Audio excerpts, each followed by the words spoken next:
Welcome back, everyone. My name is Ricardo Kahn from the Crossroads Theater Company, and this is our Genesis Festival of New Plays, presented this year with the amazing, groundbreaking company in New York, High Arts.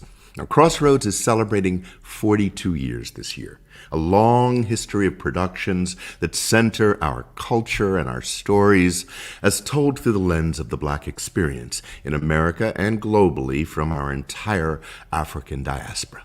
And Genesis, you see, is our way of celebrating the writer, celebrating and supporting new forms in the theater, certainly a group of exciting writers each year.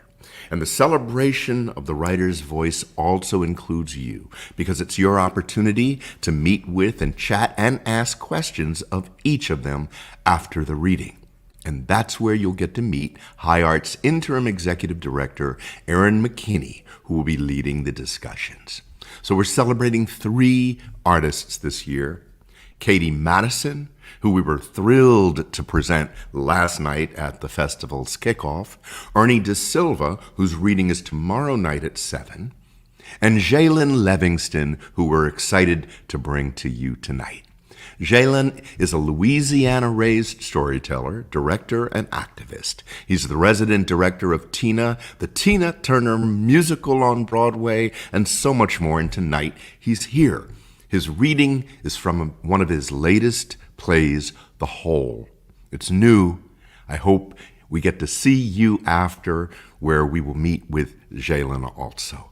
Enjoy. This is The Whole.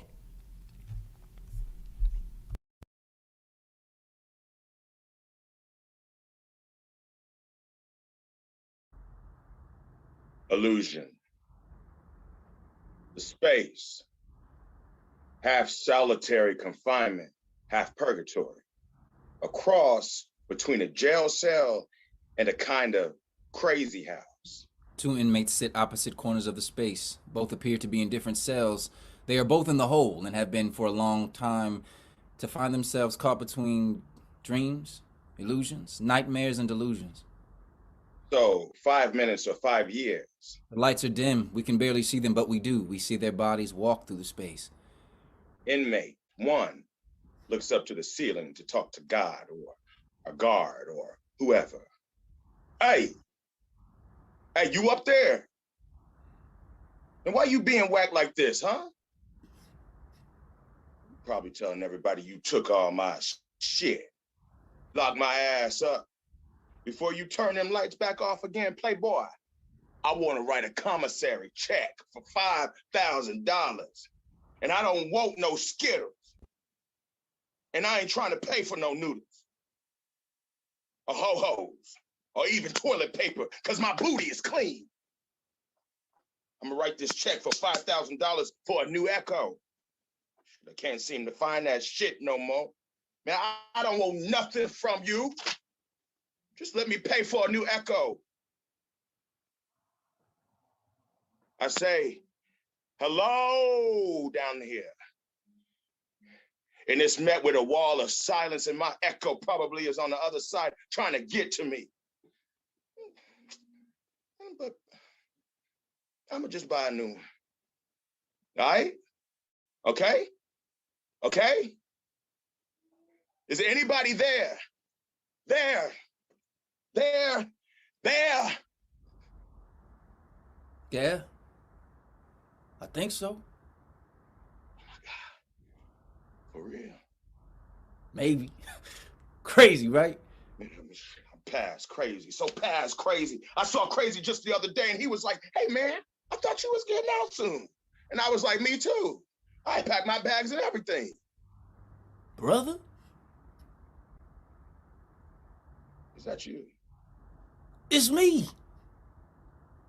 For real, though? Yes. But the wall is so thick, it ain't no windows, and it's too loud in my mind to really hear someone else. Plus, they let you out a while ago, didn't they? You right. They did. So is that you? Probably not, huh? Probably not. Not anymore. I can hear you. You can't hear me. I'm stuck in the hole. How long you got? It was 7 years. Then it turned into 5. They took 2 off. Then the probation was supposed to be 3. Then they added 4 years, and I ended up back in here with 7 again. How long you got in here? Probably until I meet God. Have you ever met God? Yeah. God be down here in the hole sometimes. About 3 cells over where they used to keep Roberts. Be praying all through the night with that stutter. I still hear it in my dreams. I can't tell a dream from nothing else. Sometimes I wake up when I close my eyes. I got the devil down here with me. Down there doing what? Dancing with me in my nightmares, shaking his ass. And I get nightmares when I open my eyes. God down there with you too. That's why you feel so crazy. Helping me fight the devil. Nah, brother. Just waiting like we waiting. To get out the hole. Man, this is just a dream, man. I knew it, man. Yeah? Because I'm talking through walls. I've lost control because I know somehow think stale bread and water is cake and honey, man. That's how I know this is a dream. Shit. The cotton they give to lay our heads ain't as soft as the cotton they make us pick, and it must got me dreaming crazy. And both of us stuck in the hole. Both of us. Both of us. They see each other. They can breathe a little better. There is a little more space than there was before. There's shock and awe, and don't touch me or I may break. Then a remembering. You look like a brick house. You smell like Big Mama's deodorant. You feel like an evening service sermon. You taste like snow. That snow that would fall on that tree over our old brick house and eventually fall like a thud on the roof, waking everybody up. That must be some black snow, brother. Yeah, black ass snow. They both laugh until they realize that snow is beginning to fall on their tongues. To gather and build around them. Oh my God, it tastes like that same snow. That's that same snow that would fall on the tree over our old brick house and eventually fall on the roof. It's soft. It's then compact then. Bang! Waking everybody up. In the voice of their adolescence, the voice before the voice is broken. Right before the age it breaks. Mama! Daddy! The cell begins to shake. Inmate 1 reaches his hands out. After a moment of hesitation, inmate 2 grabs it. The stage suddenly gets bright with light, then settles. Inmate 2 has become Mama. And inmate 1 has become Daddy, their parents. Dream. Mother 55 is standing in her living room praying. Daddy 65 is outside trying to get into the house. Father had a son named Brick from a previous marriage. Mother helped raise Brick, but her biological son is Gooper, who she favors. Father God, I come to you once more and again in my hour of need to first and foremost say, thank you. Thank you for all you have done for my husband and I. Just a woman searching for your own heart, Lord God. If I had 10,000 tongues, I couldn't thank you enough, Father. Father God, if you never did anything else for me, God, you have done enough. God, I know you are still in the blessing business. So once more and again, I come to you with expectancy in my heart and in the belief that you will take this situation and turn it around. Shando! Open the goddamn door, woman. Jesus! It's your husband. Baby, I can't. What did you do to the lock? I slid a dress against the door. What? You what? Let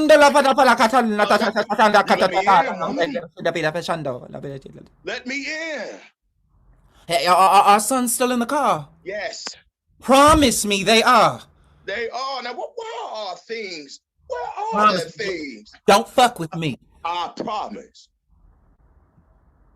Mama pushes the dress out the way. It's heavy. It requires a lot of breath. She cracks the door open with just enough for Daddy to slide through. She slams it shut and starts to pray in tongues again. Over Mama praying. Oh, no, you don't. Now shut it up. What the hell is going on? Where are our sons' things scattered across the front lawn? Why are you pushing dresses in front of the door? And what you keeping me out for? Baby, I'm sorry. It's the boys. I can't let them in. Why can't you let them in? And why are there things scattered across the front lawn?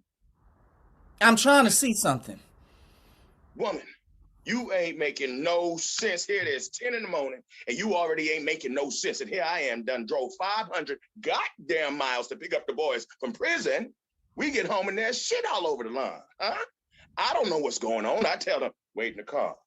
These boys been locked up for 14 years altogether, 10 years and 7 years. And when they finally get back home, they have to wait in the car. I know. And I'm thinking, I know. you know me, I'm always thinking the worst. I'm thinking somebody done broke into our house and hauled my wife on the day we supposed to be celebrating our son's coming home from prison. I'm thinking today I'm going to have to bust a cap in somebody's ass. Wait in the car, son. That's what I'm thinking. Just to get to the door and realize you praying and carrying on and done push up the goddamn dresser in front of the front door and won't let nobody in, and I'm going to have to bust a cap in your ass. Now, woman, you get to making some sense right the hell now, because I'm not making my sons wait too much longer to get back home. This is their home. Shit. Okay, I'm sorry. Daddy walks to the door. Don't touch it! Woman! The Lord spoke. Freezes. They're changing, Daddy. The Lord spoke. The Lord spoke, baby. While you were on your way back here this morning, I was all ready for the boys to come home, and I just started to cook some breakfast. I was slicing some fruit because you know how they like when the strawberries is cut up, like, you know. So I was doing that, and then out of nowhere, like a fire shot up in my bones like lightning. The word of God rushed through me. It started at the tip of my head. It was warm. Then it trickled its way down to my stomach, right to the spot I used to carry Goober. You remember how he would kick and kick at my side here? Now I started to feel that sensation. And then everything got hotter and hotter until I couldn't stand straight anymore. You remember how Gooper always laid funny, a little funny in my stomach? I said, God, what you trying to say about my Gooper? And just like that, divine revelation that, ooh, I can't bring myself to. Are you okay? You need some water? Sit down. No, I'm fine. You sure? Well, can you pour me a little honey Hennessy with just a little ice just to cool off? Baby. Come on, just a little. Reach back round there in the cabinet in the back. You're just a swallow. Daddy does so. Now tell me what you saw right now. I'm going to swing that door wide open. Well, just let me breathe for half a second. Inhale. That's half, okay? I got the boys in the car. I put the child's lock on the door because I thought you was in danger in here. Gooper and Brick probably outside freezing to death. You put a child's lock on it? Yes. They can't get out. So tell me what you saw. I'm right here with you. Answer a glass of honey Hennessy. What I saw, what God told me was, what I saw was, it was raining. Like on that night. It was a dream, it was raining. In my dream, it was raining. And I was walking in that rain.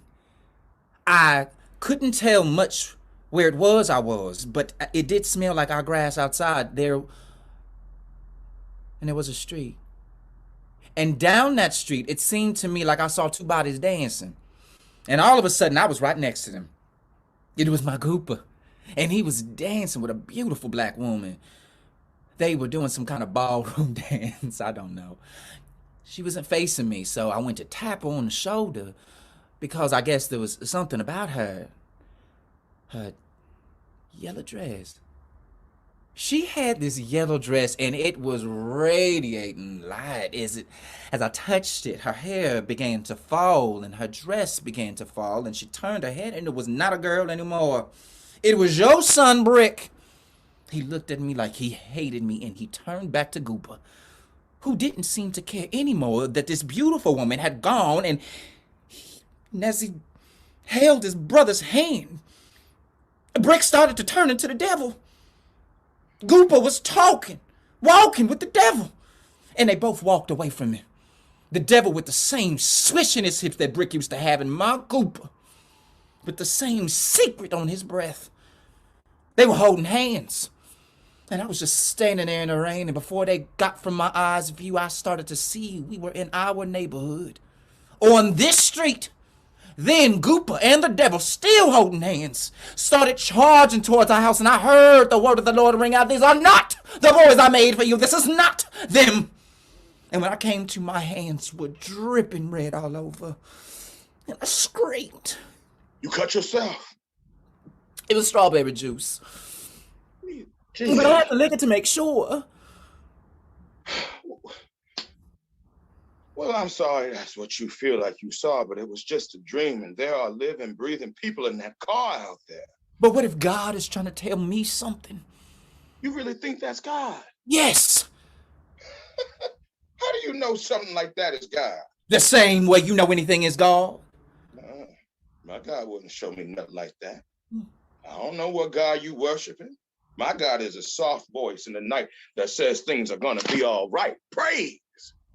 My God was whispering in my ear as I drove to pick our sons up today. Whispered, everything is going to be all right. He speaks to me different. He's real with me. He speaks delicate and soft to you because you're made of dust and dirt. But I'm made out of bone. Women were designed to withstand the truth unfiltered. My God gives it to me raw. Your God sounds like a damn thug. But he tells me the truth. I know how we do. God didn't tell us to kick Brick out of the house when he was 16. He told me to do it. And I spent 3 months sitting on that because I didn't know how to tell you. You were sitting 3 months on that? 3 months. And even then, it took you catching him in his room with his little penis between his legs and my bra on to finally really get it. I didn't know who that was. That was a stranger in my house, a monster in my house, and we had to get it out. And I had to whoop him because you just couldn't take it. I beat and prayed and beat and prayed and beat until my hands were red with something else. And after there was still grains of sugar in his eyes. Then and only then did you agree he had to get out. No, this is no different. You couldn't even handle Gooper.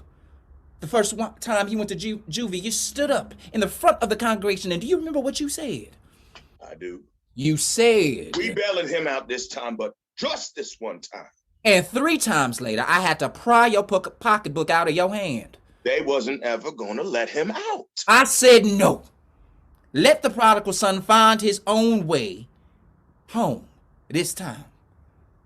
Both of our sons will come back home to us how God intended them to be, or they won't come back at all. A knock at the door. It's Ben. We can't let him in. Mama starts for the dresser again. No, baby, listen, this time. Believe me. I'm telling you, listen to yourself. You're not making any sense. Do you think I would have driven in a car with monsters? Huh? Do you really think that? I thought the car door was locked. I thought I locked it. I really did. They probably jumped out and saw the things across the lawn. They left a suitcase full of nothing for the first time. This time, they can take it all. A louder knock at the door. Brick is probably crying. They back. There's a banging on the door now.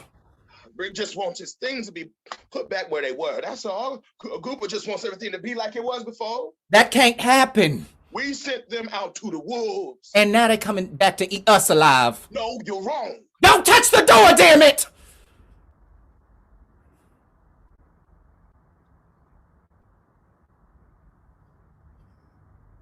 When I went to pick the boys up, they were standing outside, and they was our little boys again. Only like this high and eyes real big, smiling and happy like when we used to take them to the zoo. You remember that? Brick was screaming, "Daddy, Daddy, pick me up." I ran over to him. I told him, "Your mama gonna have a huge feast ready for you when we get back. Everything is gonna be just like before." And then Gooper gets jealous, so I pick him up too. And when we got in the car, they was even smaller. Brick didn't even know how to put his seatbelt on, so I said, "Gooper, you help your brother." And Gooper tried to sit in the front, but he was just too small. Little boys again. Each hour I would look behind me in the mirror, and it seems they were getting even smaller and smaller and smaller. They both looking about 5 years old now, and that's the age I always loved them to be. But when we pulled up, there was their toys everywhere, and I just wanted them to go to their room and see how they could have their life back. I wanted them to know that after years of being locked up, they could have it all back. We shouldn't have sent them out to the wolves, and I know it. But we can't. But we can start it all again. All the dreams we had for them, we can start it over again. That's what God told me. That's what he's telling me, baby. What's on the other side of that door, Joe? Our sons are How old are they? 1 and The knocking stops. Daddy is shaking. What's on the other side of that door? inhales, exhales. Let's sit down. Now what? We wait. For what? God's delicate voice. I thought I had gone to pick them up.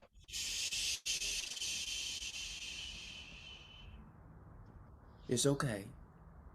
It's okay. Listen to my voice. God's delicate voice. One day they will be let out, and maybe they will have forgotten all about what happened before. Well, maybe not. Lights out. Nightmare. Brick, age 17, stands handcuffed in Officer Thomas's office. Brick is fuming with anger. He has just been jumped on the basketball court. Officer Thomas sits Brick down to a desk with pencil and paper. Officer Thomas is the code at Angola Prison in Louisiana. He is that one deacon at the church who always wants to mentor a single mother's son. Calm down, son. Calm down, son. I need for you to write down how the fight happened. And I'll take a look and we'll see what consequences need to happen from there. We were all outside on the court. Skipper was talking noise about how I look like a snitch. He say, "Hey, nigga, you soft?" Skipper asked me again, "Hey, faggot, you soft?"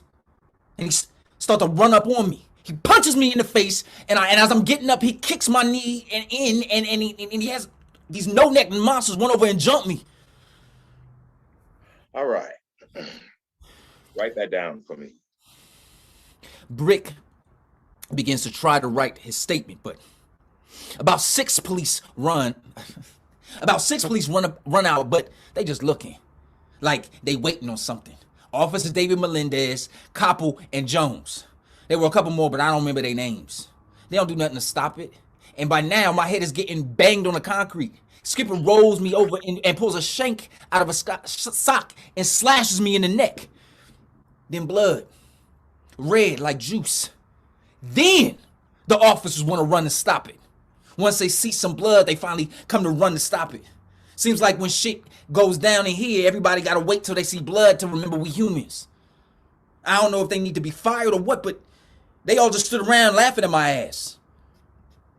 Anytime you get the chance to fill out an incident report about a fight between inmates, make sure you just say what you saw. Leave the personal commentary out. Did those officers get into a fight? No, but they didn't run to stop it. No. You're not getting it yet. You're not getting it yet. The men who work in here to enforce the law will enforce the law, but what they will not do is get themselves killed over some bullshit. So, write about the fight. If you all knew all the shit that really went down in here, what I've seen in the little time I've been here, half that stuff happened under their watch. I seen them beat the shit out of this kid yesterday for no reason. I'm glad we are getting this time to talk. And he was sniffling for hours later Early in after your his stay. last tear fell. And put a face to a number. Just sniffling and red. And they put a name to a face. He was younger than me. Shh. They call you Brick. Why'd they call you that? Officer Thomas touches Brick suggestively. Brick shrugs away. Just my name.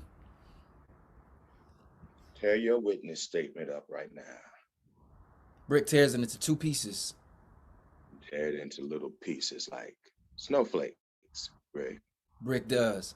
Beautiful. Now say, I will not report on any guards in this prison. You don't have any of them in this prison. What you got are some weak ass men that dress up like guards and instigate and perpetuate violence. No, big words. They got sons. How is it that none of them care about any of us in here? It's hell, man. But a choice you made, choice you made, choice you made. Look here, I need to play bad cop with you real quick, baby boy. If you are given a choice to report on an incident between two inmates and you even fix your hand to write about something my guys did or didn't do, I'm gonna have to make the choice to put you in solitary for so long you will forget there is a world outside of it. Don't talk about my guys, Rick. They in prison just like you. That's what you gotta realize, baby boy. This is a 24-hour job for us all, you know? Really, 24 hours, 7 days a week, because we take this home with us. We wake up with it, with y'all. My wife and I go to church on Sunday and leave there to come straight here. You got to forget all about God. This takes a toll on the spirit, you see. Everywhere I go, I'm stuck thinking about y'all. Y'all stuck in my care, what seems like a million of y'all. But that's a, say it with me, choice. You made. Choice I made. Yes, son. But I don't regret it. Hey, look at me. I'm gonna have to put you in the hole for just a little while for that fight. Solitary for 30 days. I was the one that got jumped. You don't have to be hard with me, okay? Take the bass out your voice. Okay? Yeah. Yes, sir. Any kind of physical altercation must result in all parties serving some time in the hole. Now, how long you stay in the hole is entirely dependent upon me, but you got to go in there. Now, I know you didn't do anything wrong. I know you were innocent, and I hate they beat your beautiful face up like they did. I wish I had the power to let you go, but all I can do is manage how long you stay. You and I both know that ain't the same. I hate all the rules just like you, Greg. Call the governor or somebody then, sir. Governor Wallace, first black governor in the state. I went to school with that nigga, and let me tell you, he ain't have no out of this world grades. His family wasn't shit, just like mine, and he didn't have a lot of money. So how that nigga end up in the highest office in the state? What he have, I didn't have. What he have, you don't have. He could walk into them rooms where the white people were. He could walk into them rooms, and for some reason, they weren't afraid of him. He knew how to pimp their asses to make them think he was a friend. That's how he made it out. That's how he made it up. If only I could have figured out how to act white, huh?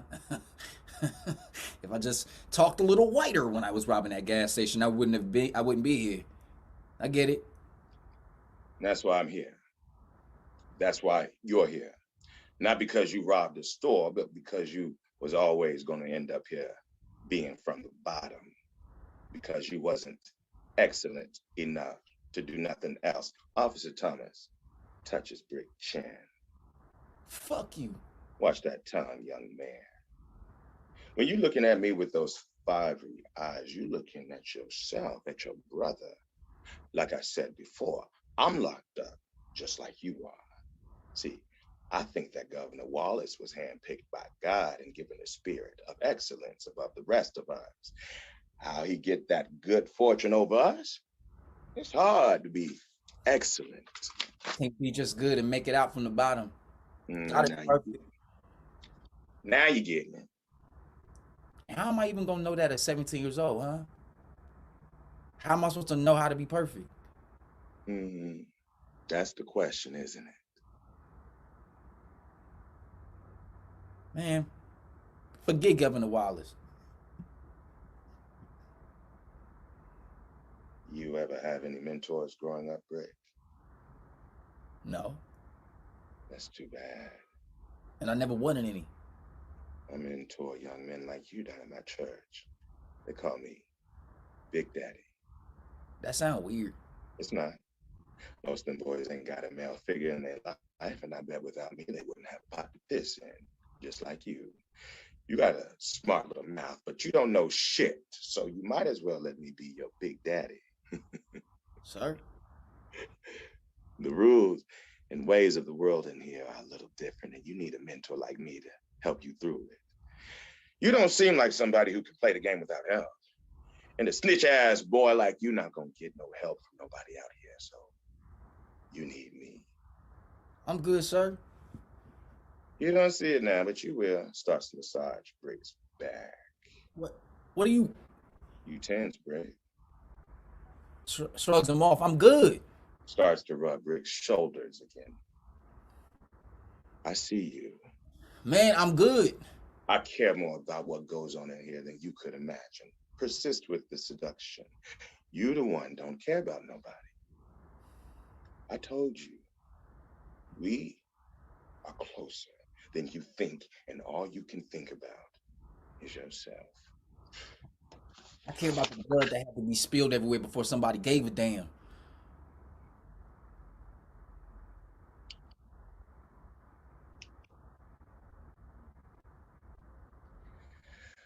Somebody did. David. David is his name, right? What? By the time I got up to the scene, I saw that man over you holding you, and we've been rocking you back and forth. He had the look of a mother lion protecting her cub. You know that kind of glare that says, this here is mine. This rare fine piece of property is mine. David would never call me his property. No? Well, what else about David? What you mean? You kind of like him. That don't have nothing to do with nothing. What you like about him? We just talking off the record. You know, I'm your only friend up in here at the end of the day, so you better take this free therapy. I'm the only one gonna let you talk about yourself. We walk the track sometimes, that's all. What y'all talk about? We don't really talk about we don't really talk all that much. We just walk together in silence. I see him, he sees me.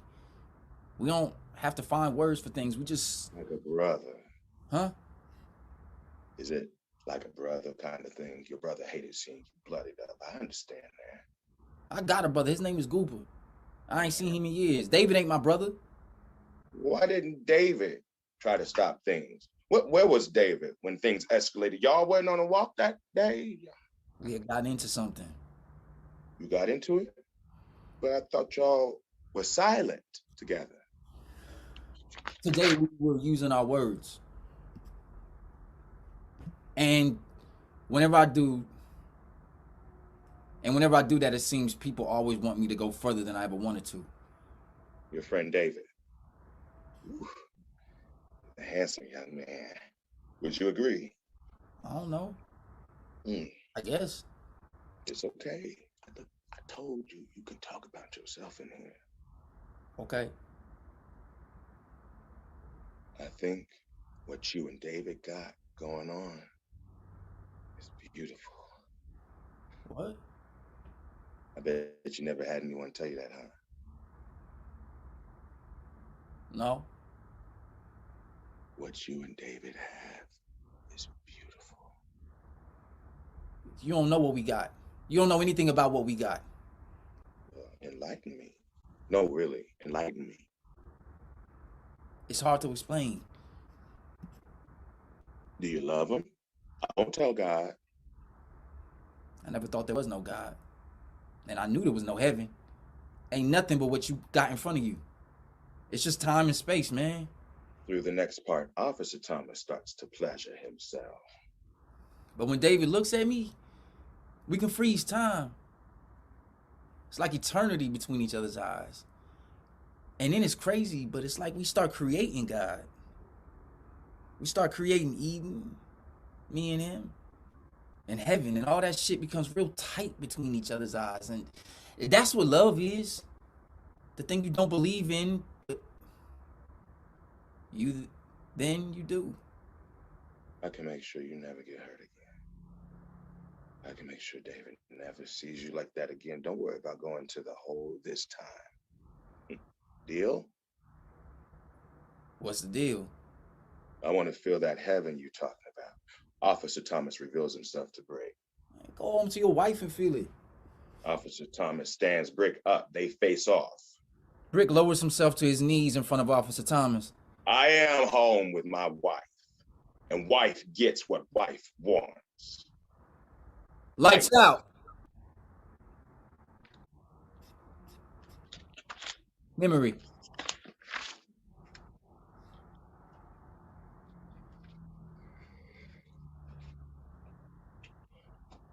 We meet Cat, a femme gender, non-conforming person who is in a cell with Brick, and it is his last night before he is released. Ooh, ooh, ooh, ooh.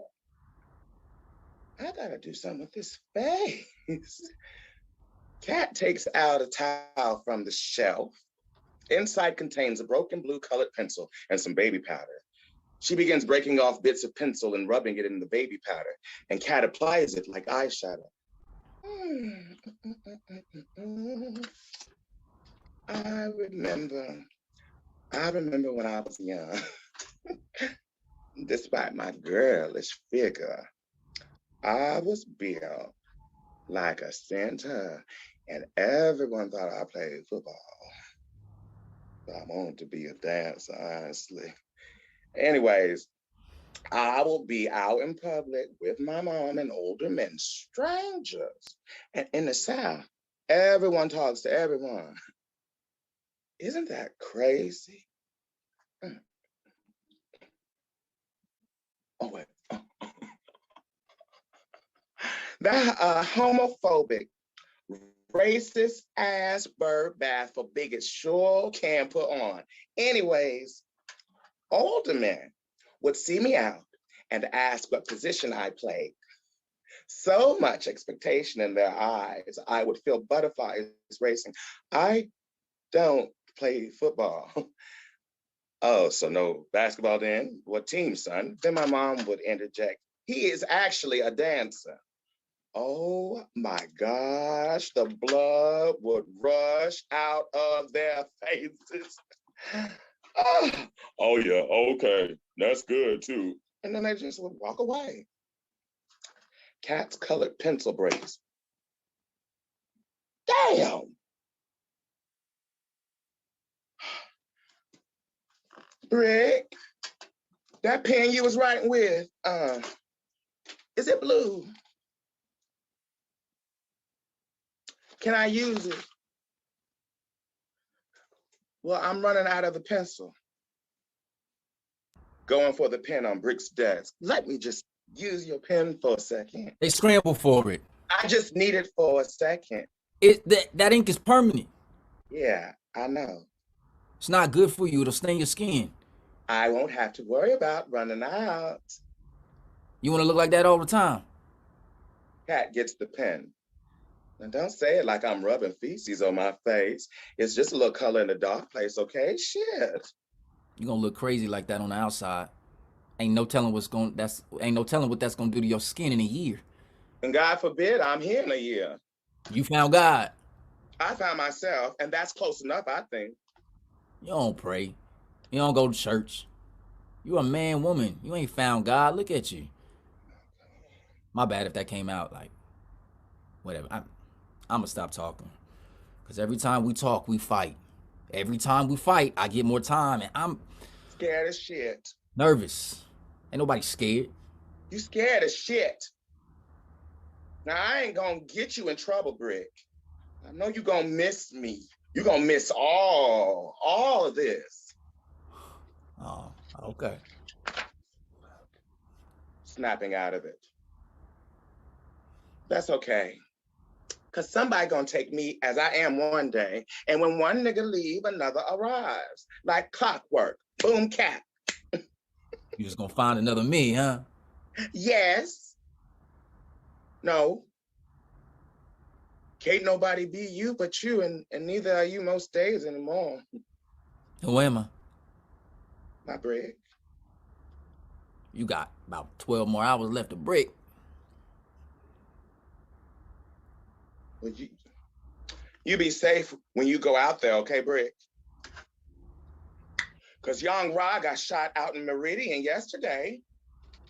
48 hours out and shot down in Meridian. I heard Big Daddy talking about it to Officer Pete. Officer Thomas. What? Officer Thomas. His name is that, not no Big Daddy.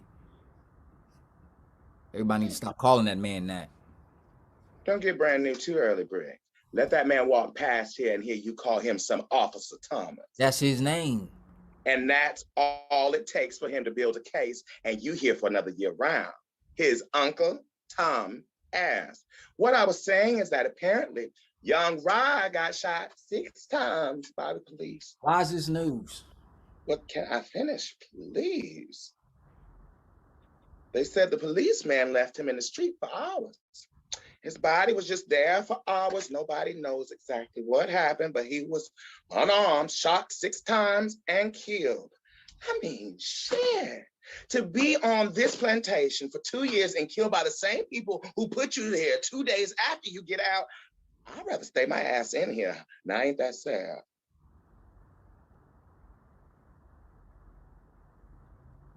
Ain't it crazy, baby?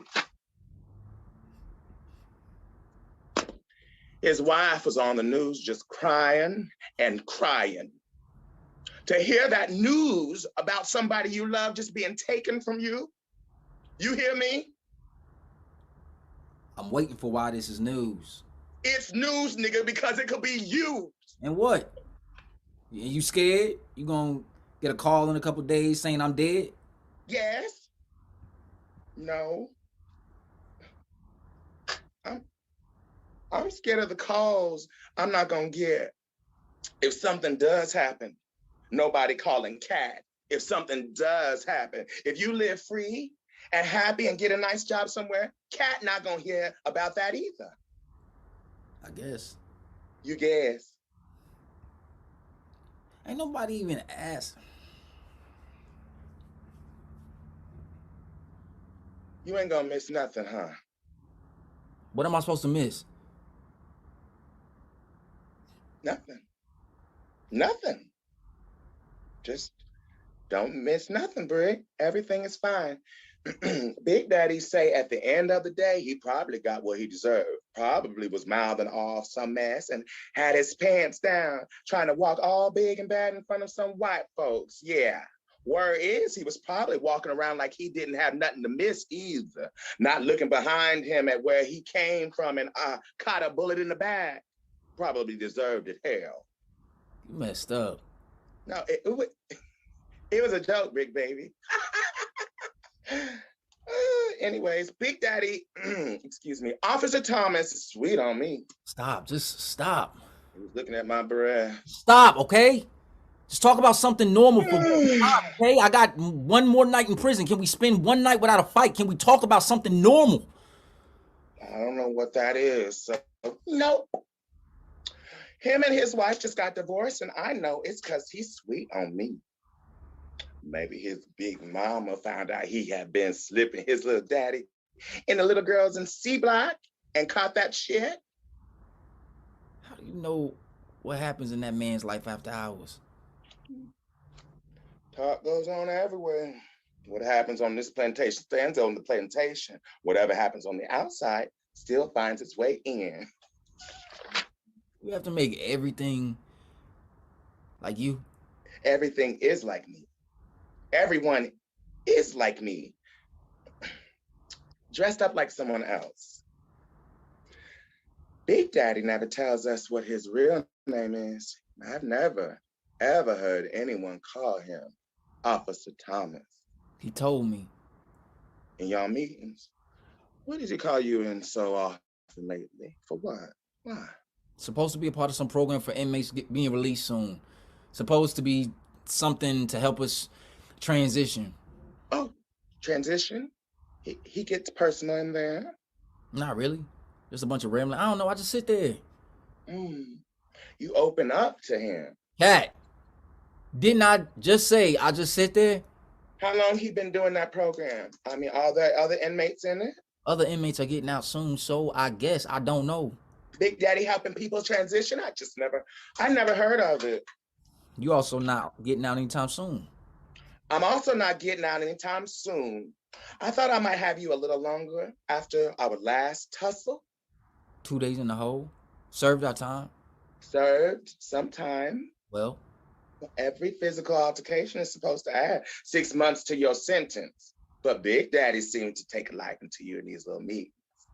Seemed like you two came to some kind of understanding. A trade-off, maybe a deal. Are you a homewrecker, Brick? I'd clock you right now, but I don't know. But I know that's what you want. 6 more months to torture me. 6 more months to fix what we had. What I know we can have again. What I know you wish we could fix. What I'm getting at is this. Big Daddy only gave us 2 days in the whole, Brick. No added sentence time or nothing. 2 days. Now, I ain't judging whatever kind of trade-off you two had going if it got you back in here. But why, Brick? You wouldn't do that unless you really loved me. And Big Daddy wouldn't have never put you back in here with me unless he was honoring what you wanted. But you must have begged for. I thought I could save something that can't be saved.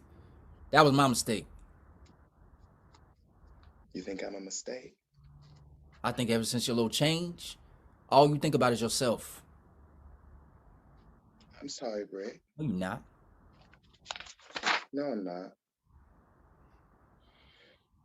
Look, I don't ever try to hurt anybody intentionally. I mean, most of the time. Now, ever since I said fuck it to the prison that was my former self, niggas can't seem to stop picking fights. Big Daddy ain't sending papers from when I got jumped to the courthouse yet, and I thought maybe tomorrow morning in your last meeting, you could put in a good word for me. Maybe give one more favor. But I hate to ask you this, but maybe you can make one more deal. Oh. That's what you really want to talk about, huh? You think I got some kind of power? I think some kind of power got your back in ways that don't got mine, Brick. I think you can tell Big Daddy I don't start no fights. And you can tell Big Daddy I wouldn't have hurt a fly. You can tell Big Daddy Jacob couldn't get none, so made those neck monsters beat me senseless on the cafeteria floor. Then we wouldn't have too much longer to wait on each other. We can meet up again next summer, start over. Like, hi, my name is Mr. So-and-so, and hi, Mr. So-and-so, my name is Kat. Fix things. I got one goal, and that's tomorrow. I got one goal, and that's to hear the sound of my shoes crunch on some fucking grass. I got my eyes set on one thing, and that's freedom. You got time. You got more fucking time. And with all that time you can afford to reach back and fix and analyze and reintroduce shit that don't seem right to you. You got time to make friends with your stories. I ain't got no time to bring up old stories. I don't run out of time. Plus, I don't know what Cat is. Not no man. Not no woman. Just something ain't nobody ever gives us words for. You got words, Brick. I can't see you outside like this. Can't you understand that? Not like this. Look, Mom, can you just ask Big Daddy? His name is Officer Thomas. Is that what you call him when you are sucking his dick? Shut up! The laws of silence don't work, Brick. No, Brick, baby. The laws of silence don't work. The laws of silence don't work. Brick attacks the table in frustration, then tries to redirect his violent rage in a sexual way. He grabs Kat to kiss her. Kat allows for a moment, but just as it falls into something real, Kat kicks Brick's leg. Ah!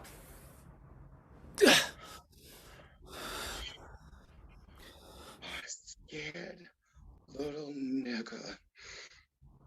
I killed a man with lips as soft as yours, with hands and chest and waist as soft as yours, whose tongue was wet and desperate for my love.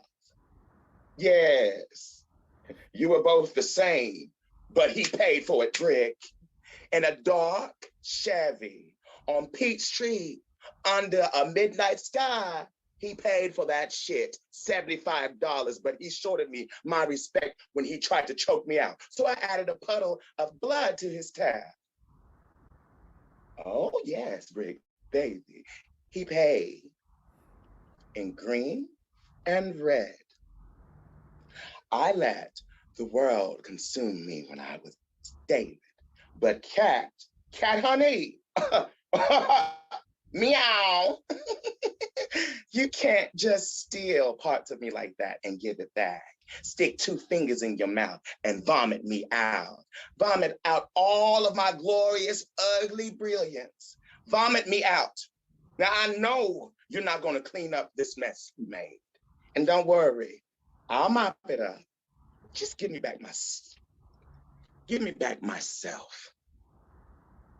For people like me, there's only this, and I gotta live this shit out. Ride this shit out until I can't anymore. Because it's all permanent ink.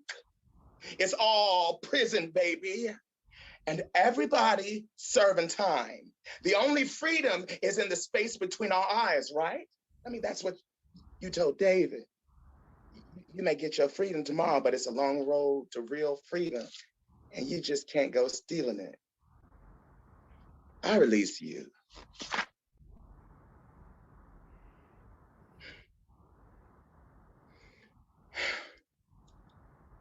I love you, Brick.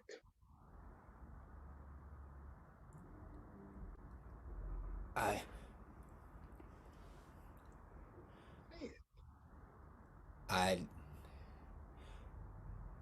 can't. Cat accepts this truth. Cat gathers herself. Breathes. And returns to the mirror to check her face. Boom, cack. Next. Lights out. Delusion.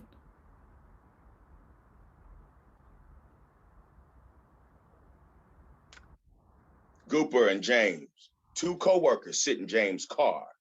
They are in the McDonald's parking lot, finishing lunch before going back to work. Gooper is boisterous and unpredictable. James is soft-spoken but not shy. James holds the secret kept between he and Gooper with grace. Do McDonald's even make commercials for white people anymore? You stupid, babe. When I was serious, I remember growing up. There used to be white people in McDonald's commercials. Ever since I got out, I don't see them no more. They still in the commercials somewhere on somebody TV. Nah, that's what they want you to think. They want you to think that in the black neighborhoods, they play the black McDonald's commercial, and in the white neighborhood, they play the white McDonald's commercial. And in the Mexican neighborhood? Mexicano McDonald. And so what you think? Now, how white people find out about the 2 for $5 deals then, huh? I don't think they do. So you don't even think white people eat at McDonald's anymore? They don't even eat at McDonald's anymore. They eat at Subway. They still in the Subway commercials. That don't make no sense. How come? I seen white people with McDonald's before, Coop. Okay, then where? In this fucking McDonald's, I seen them. That don't count.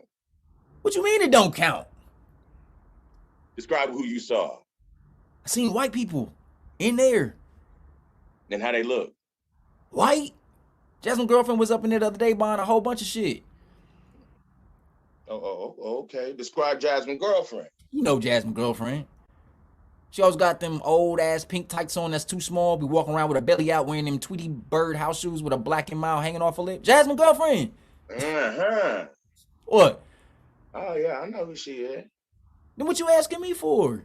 You know her mama and daddy died 2 days after each other, right? Nah. When she was in high school. Yeah, and the family don't talk to her no more because they think she killed him. How'd she do all that? Jasmine's girlfriend, real name is Mary Kate Sarker. She hates that name though. That's why she makes everybody call her MK. I say that to say she was born and raised in Frierson Parish, where every other house in it got a girl named Mary Kate or Mary something. I mean, this girl got money, money, money. Damn. Yeah, I would have never known. I know. She be walking around looking like a dump truck. Okay, nigga. How'd she kill her parents? Well, this was before she started going by MK, when she was still Mary Kate. Before she was a lesbian. She brought home a nigga from prom. I mean, this was a dark ass, midnight kind of nigga, you know, floating white teeth kind of black kind of dude. Yeah. Oh, okay. So what you gonna say? Her mom and daddy had a heart attack because their daughter was with a black dude? That's exactly what I'm gonna say. See, at first, they was cool. Because at least he was a dude.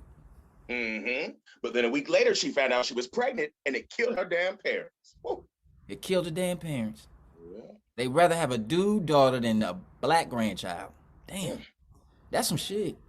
I always wonder about how them families with real manly lesbians be walking around pregnant and shit. Like, who put it in you, sis? Look like that nigga got a dick, don't it? Hell yeah. Bigger than mine. Let me see. What, nigga? Grabbing it, James. Let me see it. Nigga. Man, I'm just fucking around. My point is, MK ain't white people white. Like, white people don't claim that as white. She ain't the kind of white we used to see on the McDonald's commercial. I see what you're saying. She ain't a nice white lady. Right. She ain't nice and white. She just happens to be white. And that don't count, because everything else she is black to them. And they can't accept the fact that they got some ghetto ass folks up in their family too. They want to call it country, redneck. Nah. Y'all got some white trash, black and mouth smoking, pussy eating, black loving guns in y'all family. And we got some doctors and lawyers up in our shit. Nigga, come on, let's go. We got 15 more minutes before we get back to work. Before we got. And it takes us 2 minutes to get back to the warehouse. I'm just saying. You be so eager to get back to moving packages, old Kunta Kinte looking dude. I'm just trying to not get fired. That's all. Every time we take your car to lunch, we end up late. Now I got 2 warnings because of your ass. You like spending time with me, James. I also like having a job. You like spending time with me, James. Yeah, Skipper. You know that. Yeah. Let's go. And I'm waiting for Shannon to go to lunch. She works across the street now, and when she come, You work at Taco Bell?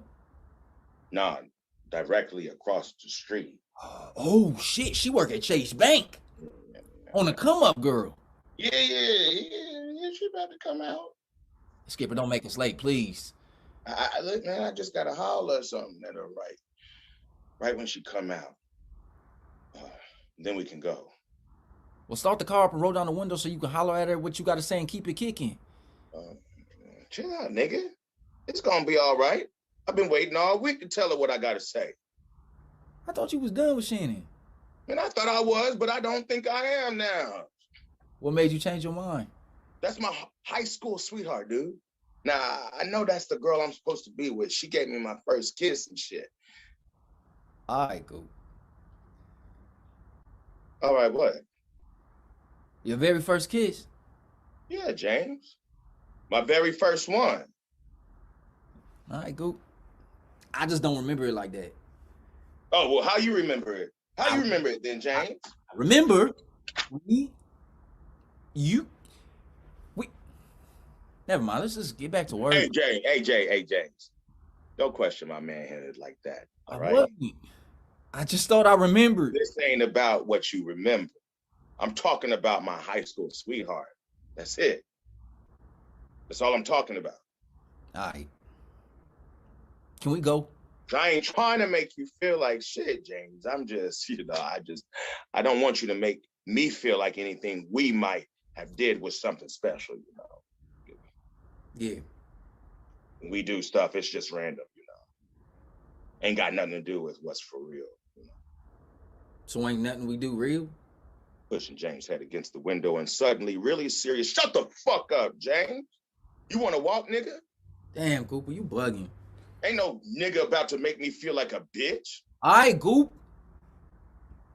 Suddenly seeing Shannon across the street. There she goes. You gonna yell at her while she on the phone? You right. Fuck. What do I say? I don't even know what you want her to know. Why can't you just text her, Facebook her, or something? Because we're running out of... She changed her number, man. She blocked me on all her shit. Well, Skip, I don't... Damn, what do I say? What do you want? I want her to give me another chance, man. I want her to know I damn near can't live without her. It's like when I'm in front of her, I can't express myself right. She off the phone. Just tell her what you feel and come on. Look, baby, when I get out, I'm going to run over to your side, all right? And you crack your window a little and you tell me what to say. What I look like, Goober? Can you please do this for me? This is silly. You know I'm silly. Go, nigga. Nigga, don't rush me. I'm scared, James. Come on, dude. James touches Gooper's shoulder. Chill out. Skipper gets out the car and walks around to the passenger side. Hey, girl. Shannon. Hey, Shannon, don't walk inside. Hold on. Say I'm sorry. Say I'm sorry. I'm sorry, man. I said I'm sorry before I leave. Just hear me out before you leave. I want you to know, I want you back. I want you to know I want you back. Don't go. I want you to know you the finest I know. I want you to know you're the finest I know. I want you to know that I've seen you. Not just on the outside, but on the inside. I want you to know I've seen you. I've really seen you. No, I've really seen you. And once you have seen someone, it's hard to unsee them.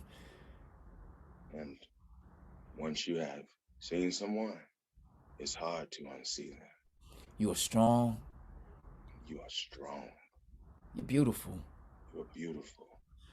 And I see you. And I see you. Let me take care of you again. Let me take care of you again. Let me hold you again. Let me hold you again. Damn, I can't believe I'm out here saying this. What I'm trying to say, we were each other's first kiss. We were each other's first kids. And I can't stop loving you. And I can't stop loving you. Wait, damn. Wait, baby, I knew we weren't each other's first kiss. I meant, look, man, I meant something else. Don't walk away. Shannon, you ain't off lunch yet. Damn, nigga. Why you say that, huh? Why you say that shit when I was so close to getting Shannon back, huh? I don't know. It just slipped out. Hey, babe, I'm sorry. Didn't I say don't be having me feeling like that? Man, why you make me say all that stuff? Man, what time is it? You gonna have me late for work, man. You trying to sabotage my shit, man. Fuck, man. You see me trying to live right?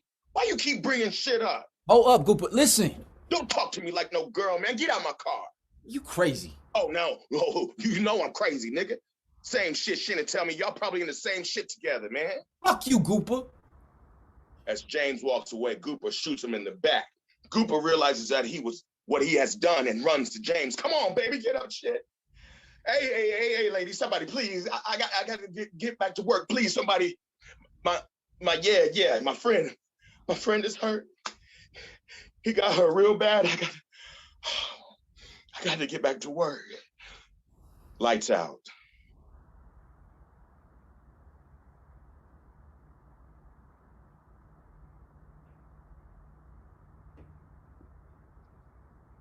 Is anybody there? Yeah. I think so. This nightmare. Are you scared? This must be an illusion. You feel crazy? I'm past crazy. I'm so past crazy. I saw Crazy just the other day and he was like, hey, man, I thought you was getting out of here. And I was like, nah, not till somebody burn this bitch down. Someone really gonna burn this place down one day. I think so. Finally. Brother, is that you? It's me. real though? Yes, Cooper. But the wall is so thick and ain't no windows, and it's too loud in my mind to really hear someone else. Plus, they let you out a while ago, didn't they? You right. They did. Did not let me out because I shot a man. Probably not. I shot my best friend, man. Did he die? Nah, he made it. For how long you got? It was 7 years. Then it turned into 5. They took 2 off. Then the probation was supposed to be 3, and they added 4 years, and I ended up back in here with 7 again. Oh, What'd I do that for? I remember when we would wrestle as kids. Just bodies and shapes. Then comes a point when I laugh too loud or smile too wide and I can see your heart beating through your chest right before you would snap. Hey, knock these walls down again like the last time. Let me see you like the last time. The walls shake. They see each other. Cooper stares at the spirit of Brick. Well, how long you got left? I got out, brother. You're going crazy. Usually my spirit would roam outside of my body, outside of these walls and into the streets looking for my childhood dreams. Then it would return a night or two later empty-handed. But now that they released me, it's my body that roams the streets looking for new places to find life. Brick, is that you? Some of them, some of his dreams, some of his wishes. I'm that lyric to that one song. Some of his things that got lost in these concrete walls. But they set his body free. You still in here. You, me, the devil, shaking his ass, and God in Robert's old cell. But they gonna let me out here soon, watch. This time, I'm gonna be ready for my echo. Yo, when they released me last time, they gave me my echo back, folded and pressed in box full of my things. And when I finally took it out, it would bounce off of everything it could. The trees, the ceiling, sky, big and booming. But it would always come back to me with more than it left with. And I'd say, hello! And that O would come back carrying in it all of my mother's unloving applications with boxes to check, grazed hands in a movie theater, and smiles too big for me to receive.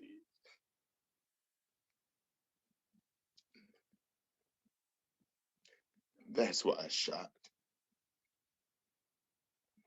I wasn't strong enough for everything my echo was sending back to me. Every hello came back to me like a fucking bullet. I gotta build up. I gotta pump up, get hard again like I used to be. So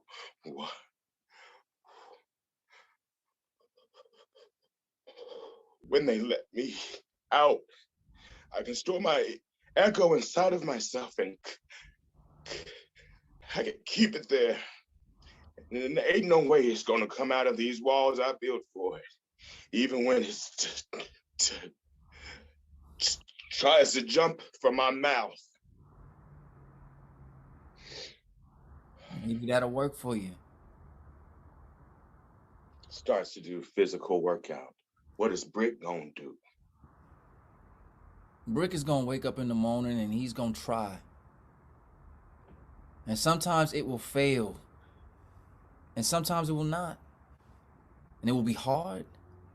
And people will stare. They will try to fill his hollow body with everything but God, and some will go in and some will not. There's a crack in the mirror of the place I'm staying at, so when I brush my teeth, I see two of myself. Sometimes the right side of me turns to the left to ask if there's any more left other than this here. All this trying. And my left turns and says there's so much life and there's so much love, and the separation is the crack in the mirror. And so I punched it, shattered that glass, and my knuckles bled. But I've been seeing this guy who's been helping me wrap all my wounds up. And he kisses me sometimes. And I let him.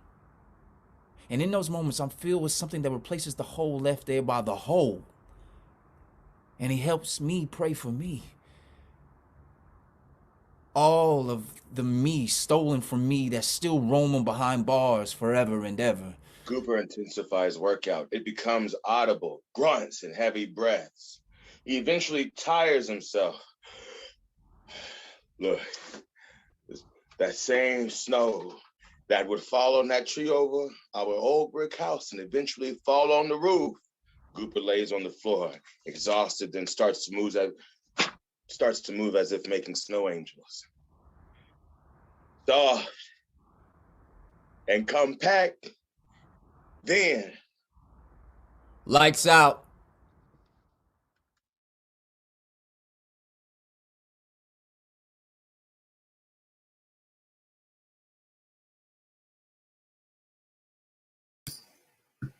Wow. Good evening, everyone. Good evening. Good evening. Oh my Lord. Wow. Yeah, you captured my sentiment exactly. I am Aaron McKinney. I am the interim executive director of High Arts, and I am calling in from traditional Lenape land in New York City, and extremely excited, extremely glad to be partnering with Crossroads on this Genesis Festival.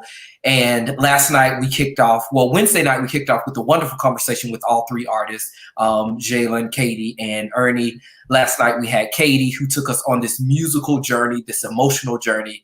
Tonight we have Zhailon, who has taken us on this this journey of love, this journey of male relationship, this journey of imprisonment, physically and literally and figuratively. I'm almost at a loss of words, still trying to process, all that you gave us tonight. So at the beginning of the broadcast, Rick, talked about Zhailon a little bit, that he is a Louisiana-raised, New York City-based storyteller, director, and activist. He received his BFA in musical theater from AMDA in Los Angeles. He co-founded Words on White, which is an arts and activism campaign that was based in New York from 2016 to 2018. He has directing credits in both Los Angeles and New York City, and I'm sure all over the country, all over the world. And one of the many recent notable roles is the resident director at Tina, the Tina Turner musical on Broadway. Ladies and gentlemen and everyone, Zhailon Levingston. Yes, sir. Hi, everyone. Thanks for watching, the little skit. The what? You kidding me? Brother, you wrung me out. That was Zhailon, thank you. That was a lot. So just to start off, because I know we don't have a lot of time, but just to start off, can you just tell us briefly about yourself and your journey up until today? Yeah, In sure. 30 seconds. Like Rick said, I got this. Watch me. I was raised in Louisiana, raised in a lot of community theater, and musical theater and church plays and pretty much anything I can get my hand on. And then I went to college in Los Angeles at the American Musical Dramatic Academy, where I got my BFA.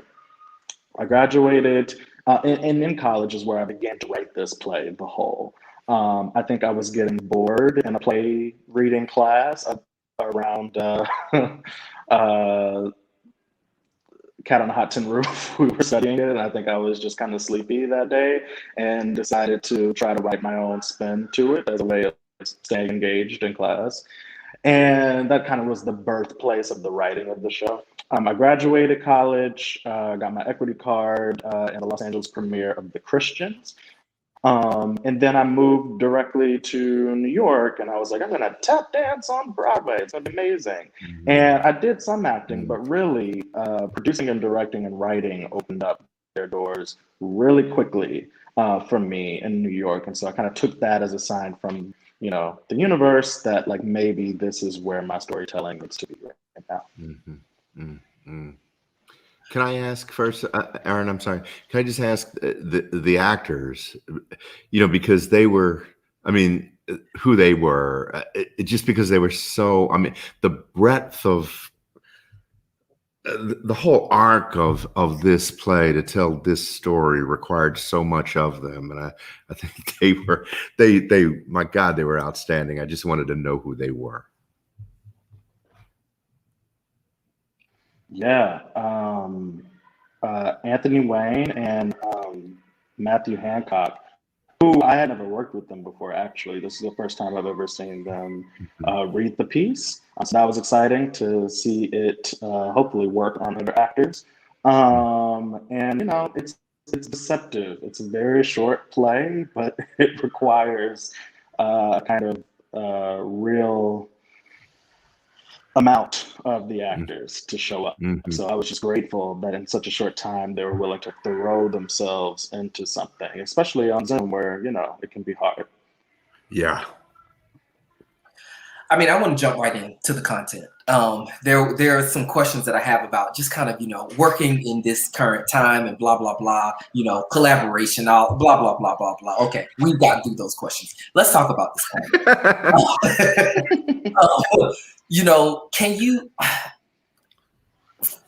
can you take us kind of through briefly, these two characters or these two roles? Okay, that may be too much.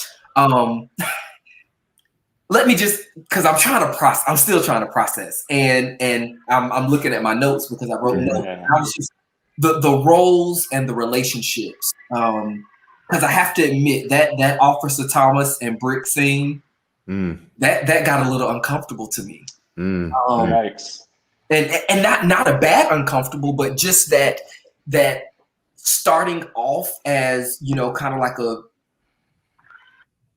to me, the roles changed throughout the conversation, and to see that evolution, to see how it evolved to like this, to pervert it and turn it to this, like, to what it was.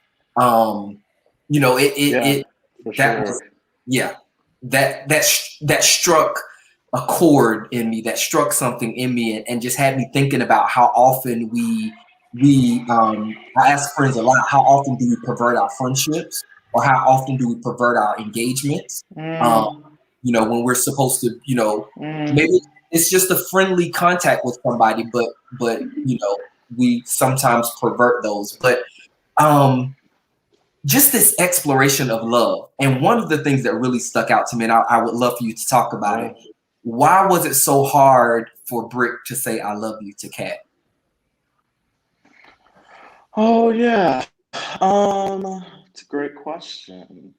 I think it's because deep down, Brick knows that love is an action, and that Brick is terrified of the actions that love implicates. And I don't think is able to fully appreciate just to say "I love you" for a person like him is a step in the right direction, possibly, like is an action. But that he really understands that there is real lines that he's not ready to cross yet. And because of that, I think saying "I love you" opens up doors that he doesn't want to open. And he's about to get out of prison.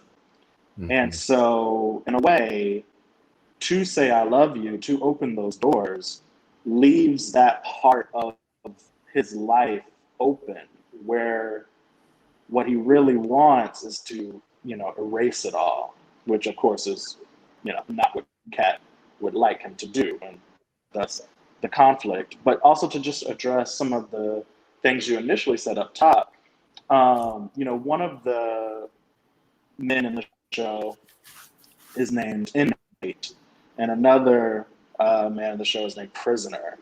And I think that like I'm interested in investigating through the characters they play kind of the lines of like when do they feel, you know, incarcerated by a system that is greater than them, and when do they feel imprisoned by something that lives inside of them because of, you know, many different reasons that we could talk about. And so that's kind of like what I'm tracking with those two characters and the roles that they jump into. And I think ultimately, like thinking about the Officer Thomas scene and Brick and how uncomfortable it is, you know, the what I hope to show is as uncomfortable as we are as an audience, feeling and seeing that happen, what ultimately happens in that scene, that's kind of the level of discomfort that Officer Thomas feels listening to someone genuinely talk about their affections and desires and their love. And so, you know, what he does is in response to a real fear, which is like, I have no words for listening to you talk so authentically about loving another man or loving in general. I don't really see the play about sexuality, though we definitely go there in different ways. But I think it's really a play about what happens if we fear intimacy and the violence that can come out of not having the right tools to deal with our own vulnerability. Mm. Yeah, I also felt that like you, Aaron, there were a number of times when I was uncomfortable and challenged, but I needed to be. That last scene at the McDonald's, I think, is one of the most extraordinarily crafted scenes.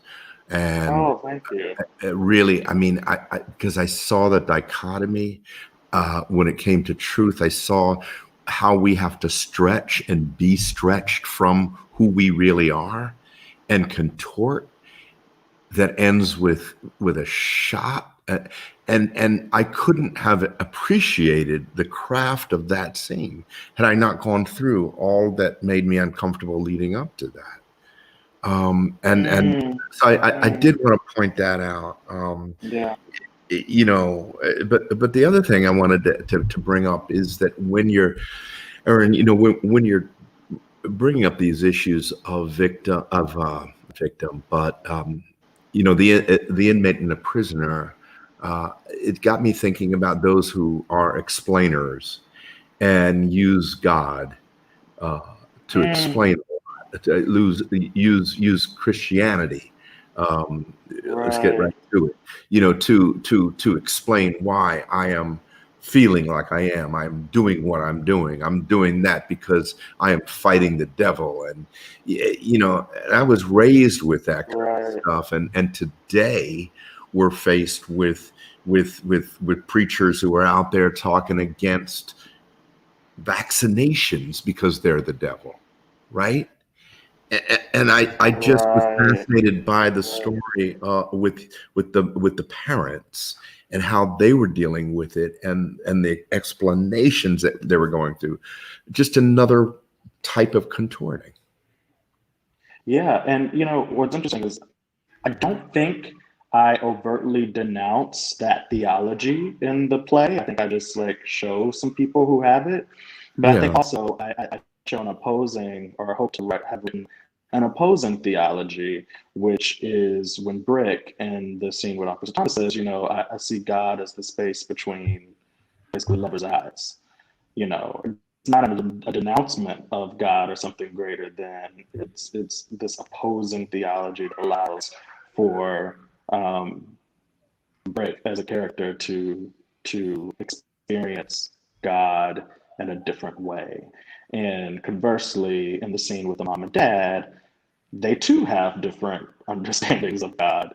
And I think it's interesting that the father, the only way he could take God is softness, as kind of coddling, yet he thinks his sons are too soft. And, you know, the mother, you know, then takes on the burden of perpetuating the theology of God as this strong arm force that, you know, will validate you kicking your queer son out of the house. Zhailon, when from you as the writer of this piece, what would you like audience members to walk away with or question after they have experienced this work? Right. Yeah, I think in the simplest of terms, I'd say that I hope people see that there's more than one way of being, and that we get to choose either love or fear. And that at the end, when you have prisoner and inmate juxtaposed next to each other with one who cannot stop doing bench presses, and another like speaking eloquently and poetically about this man who's taking care of him. And we don't get into like what this as a relationship is, but this man who's taking care of him. I hope they see that the softer choice is the choice that produces more life. And that's kind of what I'm getting at with the like metaphor of the snow that falls slowly and then eventually compacts and then, you know, has the power to break through a roof. Yeah. That softness has power. Yeah. Wow. Whew.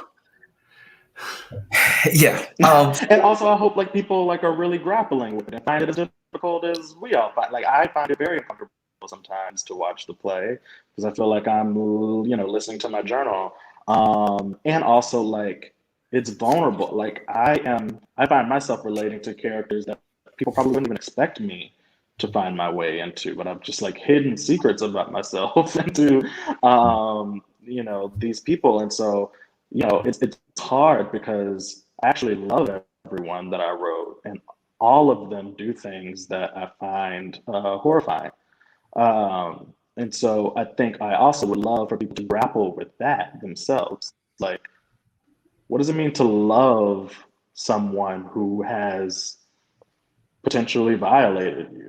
What does it mean to love someone who you actually can't love actively? What does it mean to hold multiple things?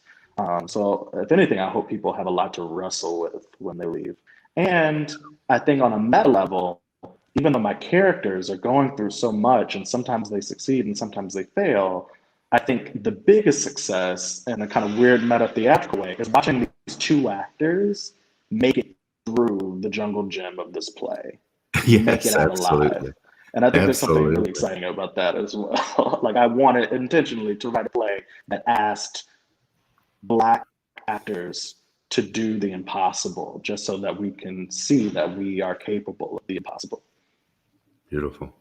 Wow. Zhailon, how can people follow you? How can they find out about your work? Yeah, because if they don't walk away questioning or grappling or, you know, wondering after seeing that, then, you know, they're not alive. They're not paying attention. Yeah, I think there was something in there for everybody. Yes. Literally. Yeah. How can people find? I mean, follow me. I'm on Facebook and Instagram at Zhailon Levingston, Zhailon. And yeah, you know, we're always looking for an opportunity to continue to workshop the piece. It's so far only really existed in reading form. And so we'd love to fully realize what it's like to physically put artists through the gauntlet of the story and see what else there is underneath there. Totally. I'm so grateful to you, Zhailon, for doing this, for listening to the voices in you and the characters you've lived with. It must be, it's a challenge, I guess, to be able to channel, and it's a gift to channel it so well. And that's ours that you've given us. Rick. Thank you, man. Really, really, you know. Thank you so much. I'm telling you, the craft of that last scene, boy. Yeah. Thank you. Yeah, all the way through. It was a joy. You know, it was Absolutely. a joy. Absolutely. Yeah. Thank you again so much, Rick. Of course, thank you for this opportunity. Like I said, you know, High Arts is always excited to partner with, other organizations and Crossroads. I mean, to partner with Crossroads is a dream honor for High Art. So I felt thank you, Zhailon. Thank you so much for these words and this work. Yay! And also, Thank y'all. I'm so grateful. Part of it, yes. And I also want to thank Andre DeShields, who at Crossroads was the one who introduced this man to us. Andre said, listen, I asked him, I said, who would you want to see take your place? Who would be your protege? He would, this is the man. Andre DeShields said he would love that to take it on from here. So take it on, brother. Take it on. Take it on. And of course, everyone, we will be back tomorrow at 7 p.m. with Ernie De Silva's Smoke. So Rick, are there any parting words before we go? No, just a wonderful, wonderful, challenging in every great way night. Thank you. And thank you, Aaron and High Arts. Absolutely. Yes. Okay. See you all tomorrow.